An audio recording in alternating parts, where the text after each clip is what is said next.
Le parti haïtien Tête Calée estime que le président provisoire a violé l'accord du 6 février en désignant un premier ministre membre de son camp. Rénal Lubéris et Guichard Doré appellent les forces démocratiques à faire preuve de vigilance pour éviter que le président Joslerme Privert ne s'accapare de tout le pouvoir. Je dis à ça privé, M. Privert, comme accord l'a dit, pour le choisir un premier ministre de consensus, mais dans ce premier temps, le Parlement a confirmé l'éligibilité du Premier ministre. Une fois que le Parlement a confirmé l'éligibilité du Premier ministre, le Parlement a invité le Premier ministre pour venir accompagner avec le gouvernement pour faire une déclaration politique générale.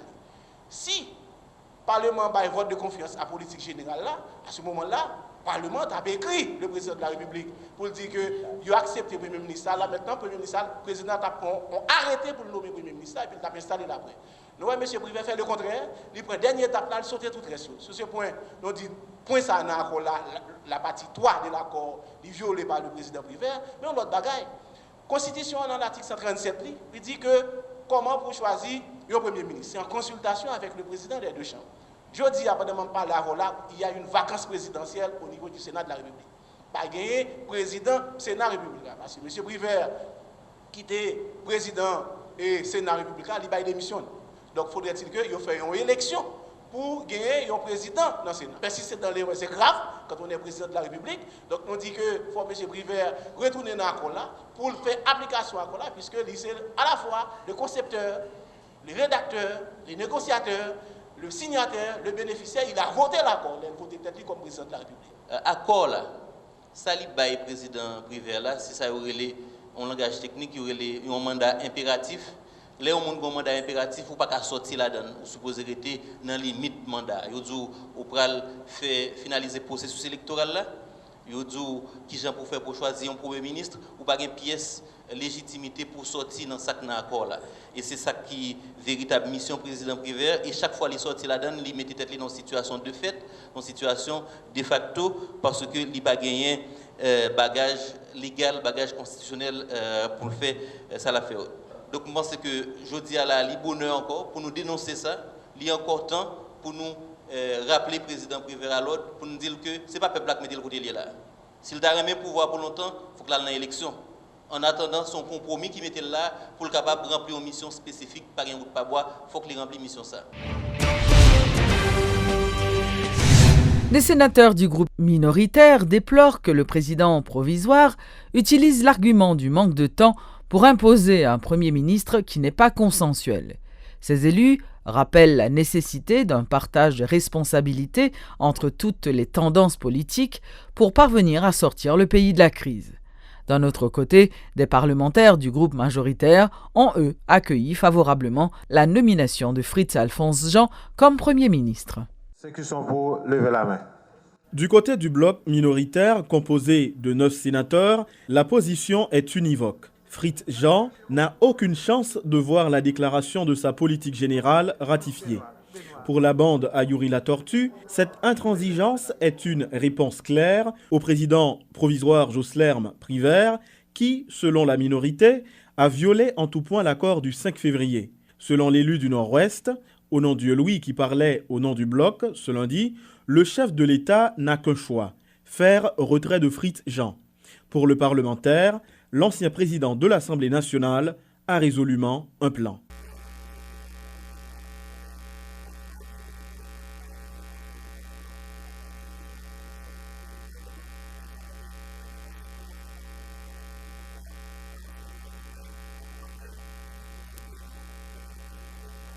Président de la Chambre de commerce du Nord-Est, ex-gouverneur de la Banque centrale, l'économiste Fritz Jean a la compétence que requiert le poste de Premier ministre.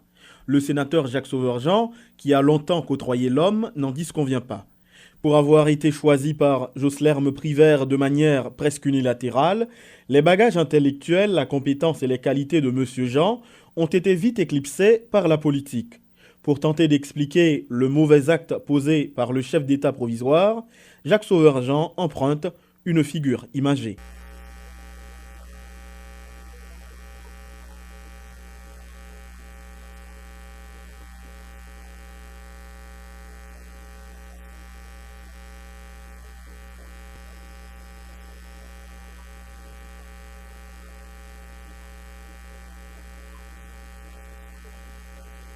Alors qu'il fait partie du groupe majoritaire qui est plutôt favorable au choix de Fritz Jean, la position du sénateur Francisco de la Cruz est peu claire.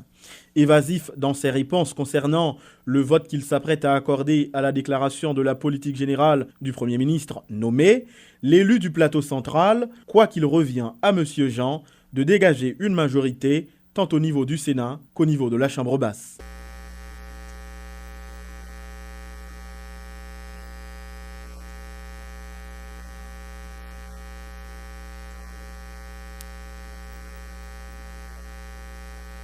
À l'évidence, aucun des deux blocs dans les deux chambres ne peut se targuer de disposer d'une majorité fonctionnelle qui, à elle seule, peut ratifier la déclaration de la politique générale du Premier ministre.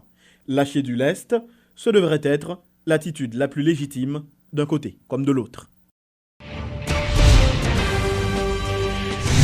L'organisation Famille Lavalas appelle à la poursuite de la mobilisation afin de nettoyer l'administration publique des alliés de l'ancien président Martelly. Lors d'une manifestation organisée ce 29 février, date rappelant le départ de Jean-Bertrand Aristide du pouvoir en 2004, Maryse Narcisse, candidate à la présidence de ce parti, a exigé la mise en place d'une commission de vérification électorale.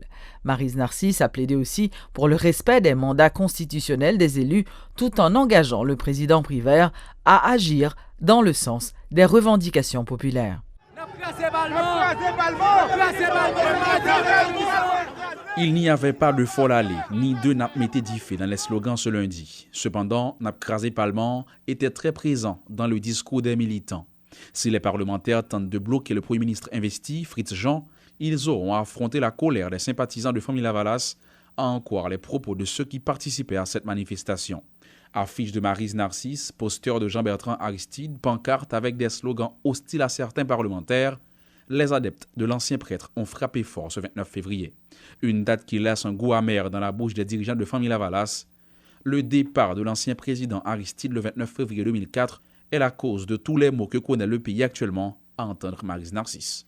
Au sac du riz, des vannes 210 gouttes sous gouvernement Lavalas. Jodi, ils vendent plus passer 1200 gouttes. Famille Lavalas ne veut plus jamais le coup d'État en Haïti, même si durant 3 ans, ils ont battu le pavé pour réclamer le départ de Michel Martelly. C'est dans cette même optique que Maryse Narcisse exige la mise en place d'un nouveau CEP et de la commission de vérification électorale. 9 août à 25 octobre, professionnel coup d'État, essayé fait un autre coup d'État. Peuple haïtien dit encore, il n'est pas obéi. Alors qu'on associe Jocelyn Privert au parti Famille Lavalas, les proches de Jean-Bertrand Aristide ne semblent pas de cet avis. Du moins, ils ne comprennent pas encore les choix du président provisoire. Maryse Narcisse et Yvon Feuillet plaident pour une démartellisation de la fonction publique. Nous pas obéi, j'ai un bis tête calée, Bobis. J'ai un bis à tête calée sorti pour fermer peuple haïtien dehors. On parle de signes qui t'a dit, qui t'a montré que nous parlons pour pouvoir. Est-ce que Jocelyn Privert possède des actions déjà qui parlent à l'insens non? À vérifier dans l'entourage. Aujourd'hui, Famille Lavalas serait prête à participer au second tour de cette élection qu'elle disait avoir gagné dès le premier tour. Les positions changent aussi bien que l'intérêt des partisans et sympathisants. Fini peut-être le temps de la sécheresse. Lavalas était bien descendu ce 29 février.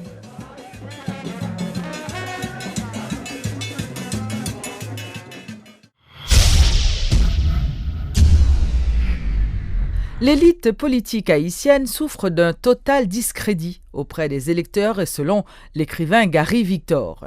Le rédacteur en chef du journal Le National, qui était invité à la rubrique Le Point ce lundi, estime que le niveau de compréhension de la population n'est plus le même. Les citoyens ne veulent plus être la vache à lait des dirigeants du pays. Et là, tant de gens à parler, c'est ça qu'on dit. On dit premièrement que pendant toutes ces années, ils n'ont rien reçu. Son pays qui a marché pour compte, toute bagarre a dégradé, pas aucune décision sérieuse qui prend relatif à vie moun dans le quotidien. Les gens disent non, il n'y a pas quoi dans le monde encore. Mais dans ça, quoi, pourquoi là? Parce qu'il faut quand même une offre politique. Moun yo pas quoi dans ça là, ils ont des besoins, ils connaissent aucun besoin. Tout le monde a besoin de bonne école pour les gens, ils ont besoin de sécurité, ils ont besoin de bon système de santé. ils ont besoin de l'eau potable, ils ont bonne bagaille qu'ils ont besoin. Mais sauf que il n'y a pas une offre politique, il n'y a pas quoi, non, personne. Je crois, moi, personnellement, qu'actuellement, il y a un pile bagaille population comprenne. Je pense que le niveau de conscience de la population actuellement, les plus haut qu'il y a de cela 15, 20, 30 ans. Et le fait que la population dit qu'il ne pas le voter, il fait abstention, moi je considère ça comme un signe de compréhension. La population pas prend grand série de mentis. Les gens comprennent maintenant exactement ce qui se passe. Le jeu de la corruption, l'implication de certaines élites prédatrices dans un pays à gérer, ils le comprennent. Mais sauf que il n'y a pas encore d'offre politique, il n'y a pas encore, je pourrais dire, un groupe politique, des gens auxquels cette population décide de faire confiance. Et elle a raison. Si on a une bonne élection pour au moins 30-40% de voter, mais c'est ça, qui dans huis clos, ça a peur.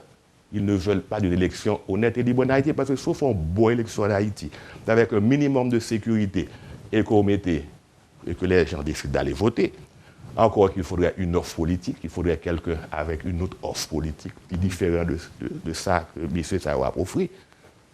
Tu peux arriver à la disparition totale de cette classe politique que nous avons actuellement, parce que les gens ne vont pas aller voter pour ces gens. Ils ne vont pas aller voter pour eux encore.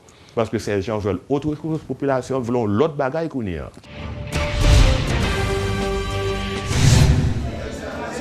Quatre policiers tués, 2 autres blessés par balle au cours du mois de février.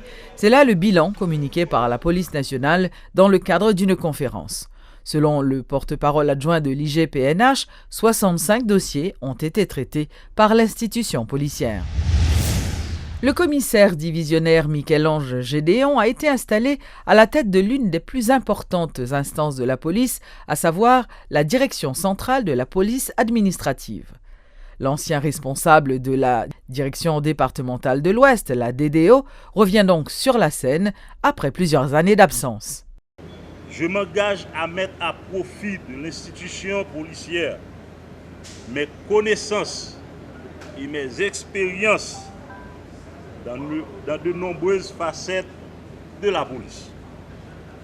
Je m'engage aussi à poursuivre les mesures visant à améliorer la performance de la police, non seulement dans cette période difficile, mais en termes de la sécurité globale et la stabilité du pays. Notre priorité aujourd'hui doit être de sécuriser les citoyens et leur faire sentir qu'ils sont en sécurité et qu'ils nous voient, ou du moins qu'ils voient en nous, un allié de confiance, un défenseur et comme quelqu'un qu'ils peuvent se tourner vers. Cela exige que chaque agent de police doit être un élément exemplaire aux yeux des citoyens.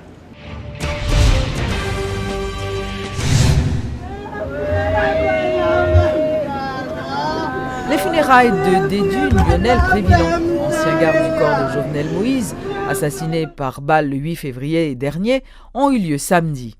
Plusieurs personnalités furent remarquées. Nous avions noté aussi la présence de l'ancien président Martelly et de son épouse.